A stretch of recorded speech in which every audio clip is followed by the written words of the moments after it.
Clear? And now we will write the code की program किस चीज का करना है. एक मैसेज देना होगा. Print it. Here you can see double quote enter any table. अब यूजर को ऐसा आपको रैंडमली देना है कि यूजर डिसाइड करेगा कि उसको कोई भी इनपुट देना है.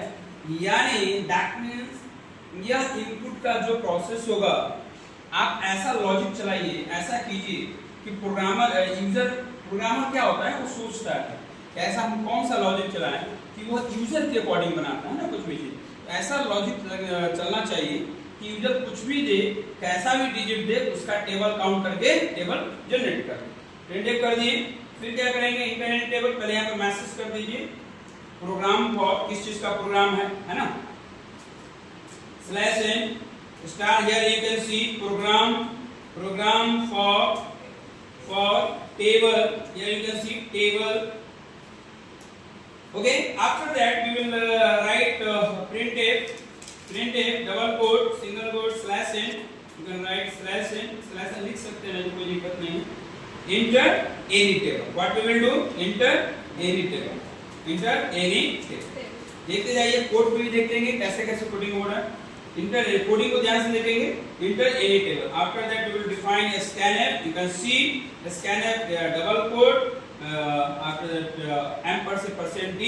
%d क्या है, फॉर्मेट मॉडिफायर है. किसके लिए यूज करते हैं, for store the numeric value. इसको किस नाम से जानते हैं, फॉर्मेट मॉडिफायर. कॉमा एम्परसेंड क्या हमारा एड्रेस होल्ड करने के लिए है.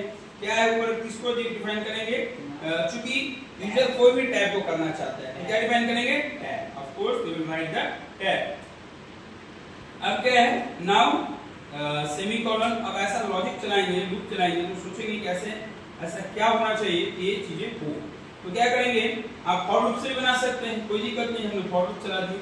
फॉर हम क्या कर रहे हैं, नम इज इक्वल टू 1 मैंने दिया, ठीक है, और less than semicolon and num less than equal to 10. क्योंकि कोई भी टेबल काउंटिंग जब जाता है, लॉजिक देखिए, कोई भी टेबल होगा तो नो डाउट 10 तक नहीं 10 तक जाएगा. Of course it will go into the 10. तो आपको सोचना है कि 1 से 10 तक जाने के लिए ऐसा लॉजिक चले तो एक कंडीशन डिफाइन करेंगे नम लेस देन इक्वल टू 10. लेकिन एक फार्मूला भी यहां पे देखेंगे, कोई भी टेबल जब निकलता है तो आप देख सकते हैं सपोज हमें 2 का काउंटिंग 5 का काउंटिंग निकालना है तो क्या होगा 5. आप ध्यान देना है. लेकिन इसमें हो क्या रहा है, आप ध्यान से देखेंगे 5 into 1 is equal to 5. सिर्फ और सिर्फ यह इंक्रीमेंट हो रहा है, यह इंक्रीमेंट नहीं हो रहा है. Again you can C 5 into 2 is equal to 10. 5 into 3 is equal to 15. इसमें हुआ क्या, सिर्फ only number is increasing order, but जो टेबल लिया जा रहा है वो हो रहा है क्या, वो कैसे होगा. तो कंडीशन ऐसा लॉजिक हमने चला है. इसलिए हमने क्या डिफाइन किया है, num. Here I have defined num is equal to 1 और नम क्या होना चाहिए, लेस देन इक्वल टू 10. और आगे बढ़ने के लिए नम को क्या होना चाहिए, नम प्लस प्लस होना चाहिए ना. So here we will apply the num plus plus. Okay, and after that tab equal to 10 ये मल्टीप्लाई कर देंगे ना उससे, टैब से इनपुट ले. मैं बता रहा हूं, देखिए यहाँ पे काउंट जैसे करेंगे बच्चे, count is equal to tab, यहाँ पे डिफाइन करेंगे टैब इनटू नम, यहाँ पे डिफाइन कर देंगे. क्यों डिफाइन करेंगे, क्योंकि हमें यह टैब से तो मल्टीप्लाई हो रहा है ना 5 में, हमको इससे इनपुट यूजर से लेना है ना. लेकिन लॉजिक तो यहाँ पे चलेगा इंक्रीमेंट का. वहां पे देखिए 1 2 3 4 5 कौन इंक्रीमेंट हो रहा है, नंबर इंक्रीमेंट हो रहा है. इनपुट थोड़ा लिया जा रहा है, इनपुट देखिए कुछ भी दे सकता है. तो हम क्या करेंगे, मल्टीप्लाई कर देंगे count is equal to tab into num. And now we will print. अब प्रिंट कर देंगे. So here print it, you can see, and here we will write a double quote slash a %d क्यों करेंगे, क्योंकि मेरी value को input हो output मिल सके इस तरीके से. एंड आफ्टर दैट क्या रखेंगे, count. And here you can see count हो गए. अब सेमीकोलन से टर्मिनेट करेंगे. अब क्या है, अभी तक हमने फंक्शन तो बना लिया, ऑफ कोर्स फंक्शन भी बन गए, लेकिन अभी तक एक वन वर्क्स नहीं हुए. क्या है, फंक्शंस बनने के बाद भी सबसे इंपॉर्टेंट क्या होता है, कंपाइलर को कोई मतलब नहीं है, compiler does not understand what we have written.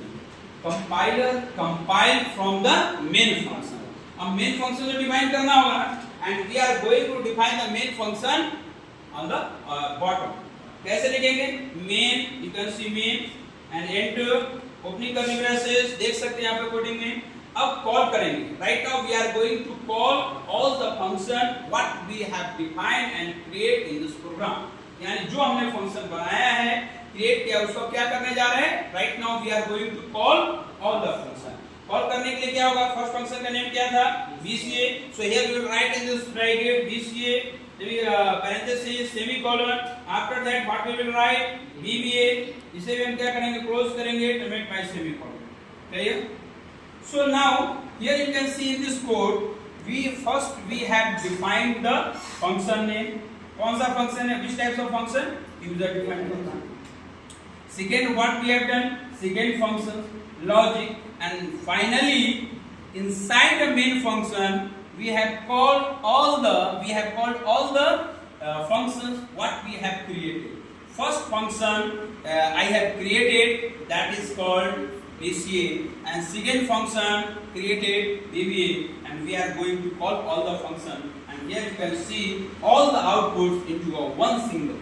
so here first of all we will save this file, और save करेंगे। after save this file you can see how compiler will compile and execute of this program। so here let's see, first we will compile करके देखिए कहीं पे कुछ errors तो नहीं है। क्या दिख रहा है? नम। Yes of course. क्यों?